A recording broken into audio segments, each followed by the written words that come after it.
আসসালামু আলাইকুম। সকল চাকরি প্রত্যাশীদের জন্য স্বাগতম। আজকে আমি আরেকটি নতুন টপিকস নিয়ে এসেছি, সেটি হচ্ছে fill in the gaps of right form verbs. তো চাকরিতে মোস্ট কমন যে রাইট ফর্ম ভার্বগুলো আছে, বহুল চাকরিতে আসা যে প্রশ্নগুলি আছে, ফিল ইন দ্য গ্যাপসগুলো আছে, সেগুলি নিয়ে আমি ভিডিওটা তৈরি করেছি। আপনারা দেখেন, আমি বিস্তারিত আলোচনা করব। আর যারা নতুন আমার চ্যানেলে, আপনারা সাবস্ক্রাইব করে দিন। যেমন I wish I the wings of bird. So এখানে হ্যাভ নাকি হ্যাড হবে, কনফিউশন থাকতে পারে। তো আমরা জানি সাধারণত আই উইশ এর পরে সবসময় কী হবে, যে ভার্ব টু হবে। তো যেহেতু ভার্ব টু হবে, ভার্ব মানে পাস্ট ফর্ম হবে, সুতরাং এখানে কী হবে, হ্যাড হবে। To, it is high time he up smoking. তো হির পরে কি গিভস হবে নাকি গ্যাপ হবে, অনেকের কনফিউশন থাকতে পারে। তো আমি বলে দিচ্ছি, সাধারণত ইট ইজ হাই টাইম বা ইট ইজ টাইম এরপর যদি সাবজেক্ট থাকে, তাহলে তারপরে সবসময় ভার্ব টু মানে ভার্বের পাস্ট ফর্ম হবে, তাহলে এখানে কী হবে, গিভ হবে। 3 নম্বরে দেখেন আপনারা, he talks as if he a mad. তো হির পরে কি ওয়ার নাকি ওয়াজ হবে। অনেকেই ধারণা করতে পারে ওয়ার কী করে হয়, হির পর তো সাধারণত ওয়াজ হয়, কিন্তু না। আমরা জানি অ্যাজ ইফ এবং অ্যাজ দো এর পর প্রথম অংশ যদি প্রেজেন্ট টেন্স থাকে, তাহলে পরে পাস্ট টেন্স হবে। তো ওয়াজ এবং ওয়ার দুইটাই পাস্ট টেন্স আছে, তাহলে এখানে ওয়াজ না ওয়ার সেটি জানতে হবে। তো আমরা জানি আনরিয়াল পাস্ট বা অ্যাজ ইফ বা অ্যাজ দো, উইশ, ফ্যান্সি, এদের পরে সবসময় বিভার ওয়ার বসে।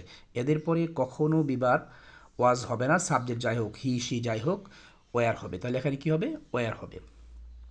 Rules 4, he has the car. Repair নাকি রিপেয়ার্ড হবে।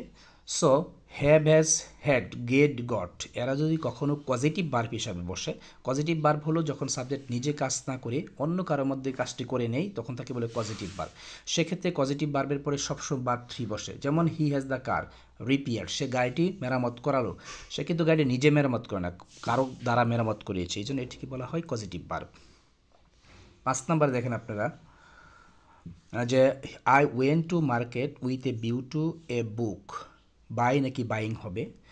তো এই রুলসটা হচ্ছে, সাধারণত কিছু ফ্রেজাল টু আছে, যেমন with a view to, look forward to, get use to, তারপরে কবেশাস টু, এরকম ফ্রেজাল বার্বের পরে মানে টুর পরে সবসময় বার্বের সাথে আইএনজি বসে। আর আমরা সাধারণ জানি শুধু টু মানে ইনফিনিটিভ টুরে বার্বের প্রেজেন্ট ফর্ম বসে, কিন্তু ফ্রেজাল টুর পরে বার্বের সাথে আইএনজি বসে।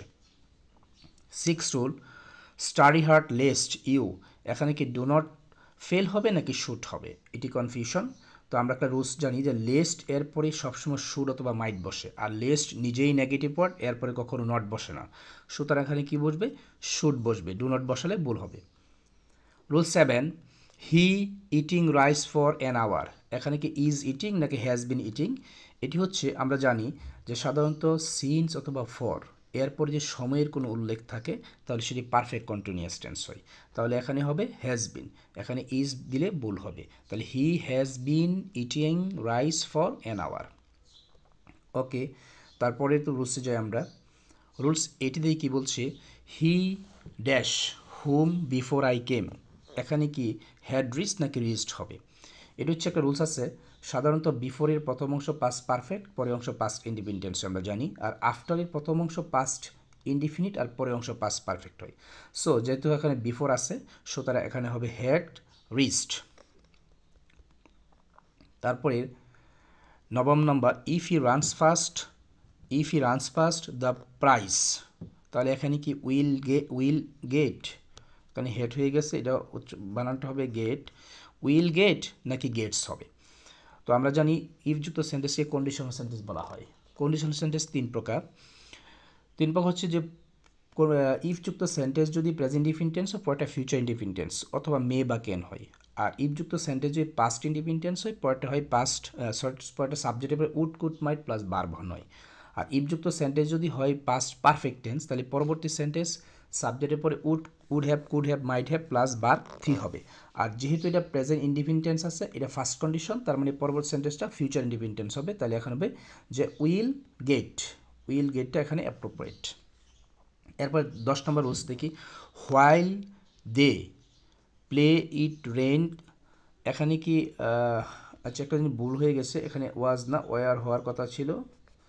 আচ্ছা, ওয়ার হবে, যে ওয়ার রেইনিং হবে নাকি রেইনড হবে। হোয়াইল দে, আচ্ছা এই সেন্টেন্সে আমি কারেকশন করে দিচ্ছি, একটু প্রবলেম আছে। আচ্ছা, এই সেন্টেন্সটা একটু প্রবলেম আছে, এটা আমি বাদ দিলাম, এটা আমি পরবর্তী কারেকশন করে দেব। এই সেন্টেন্স একটু প্রবলেম আছে, এটি বাদ, এটি লেখা ভুল হয়ে গেছে। আচ্ছা ঠিক আছে, তাহলে আমরা পরবর্তী সেন্টেন্স চলে যাই। Many years have passed since I him last. এখানে কি হবে, স নাকি সি? তো আমরা জানি সিন্সের একটা রুলস আছে যে সিন্সের প্রথম অংশ যদি প্রেজেন্ট টেন্স থাকে, প্রেজেন্ট ইন্ডিফিনিট বা পারফেক্ট রূপ যাই হোক, তাহলে পরবর্তী অংশ পাস্ট ইন্ডিফিনিট, সুতরাং এখানে স হবে। আর সিন্সের প্রথম অংশ যদি পাস্ট ইন্ডিফিনিট টেন্স তাহলে পরটা পাস্ট পারফেক্ট হয়, সুতরাং যেহেতু এটা প্রেজেন্ট টেন্স এখানে স হবে। এরপর আমরা দেখি কি লিখছে 12 নম্বর, if you had studied hard you dash succeed. এখানে কি উড নাকি উড হ্যাভ হবে? এই যে একটু আগে আমি বলেছিলাম যে ইফযুক্ত সেন্টেন্স যদি কখনো পাস্ট পারফেক্ট টেন্স হয় তাহলে পরবর্তী সেন্টেন্স সাবজেক্টের পরে would have, could have plus verb 3, তাহলে এখানে হবে উড হ্যাভ, যে if you study hard you would have succeeded. Okay, তারপরে দেখো যে I fancy I him again. এখানে কি স নাকি সি হবে? সো আই উইশ এবং আই ফ্যান্সি যুক্ত সেন্টেন্সে ভার্ব সবসময় কি হয়, টু হয়, পাস্ট ফর্ম, এখানে স হবে। তারপরে 14 নম্বর rules, I saw the boy dash in the play. এখানে কি টু রান হবে নাকি রানিং হবে? সো এটি একটি নিয়ম আছে, এটি হচ্ছে একটি সিম্পল সেন্টেন্স যদি দুইটা ভার্ব থাকে তাহলে ব্র্যাকেটের ভার্বের সাথে আইএনজি বসবে আর উদ্দেশ্য বোঝালে টু প্লাস ভার্ব হবে।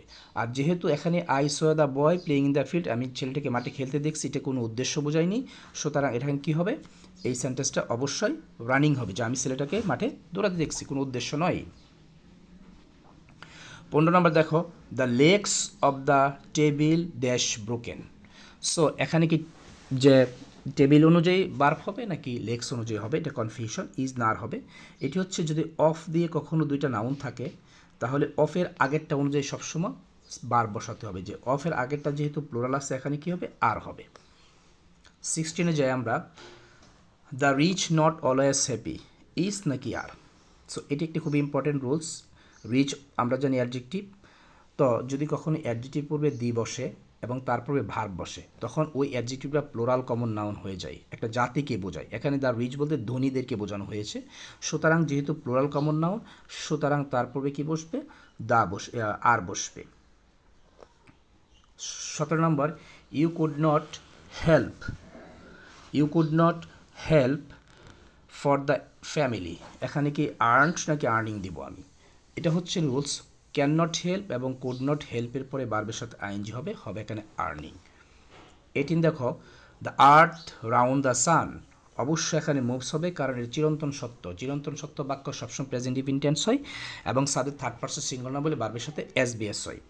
19তম দেখি আমরা, he not yet the work has finished নাকি ফিনিশ? অবশ্যই হ্যাজ ফিনিশড হবে কারণ yet, recently, still, already, just now ইত্যাদি থাকলে প্রেজেন্ট পারফেক্ট টেন্স হয়, তাহলে he has not yet finished the work, এখানে হ্যাজ নট হবে। লাস্টে আমরা দেখি ইংলিশ ইন ইংল্যান্ড, এটি কি স্পোকেন নাকি স্পিকিং? এটি প্যাসিভ ভয়েস, ইংলিশ নিজেও বলতে পারে না, ইংলিশ বলা হয়, সুতরাং এটি হবে is spoken, English is spoken. So আশা করি তোমাদের আপনাদের এই 20টা রাইট ফ্রম ভার্ব বিভিন্ন চাকরি পরীক্ষার জন্য খুবই ইম্পর্টেন্ট। আর এরকম যে ইম্পর্টেন্ট তথ্য পেতে হলে, ভিডিও পেতে হলে অবশ্যই আমার চ্যানেলটাকে আপনারা কী করবেন, সাবস্ক্রাইব করে রাখবেন। Thank you for watching my video, subscribe my channel. Okay, সবাইকে বাই।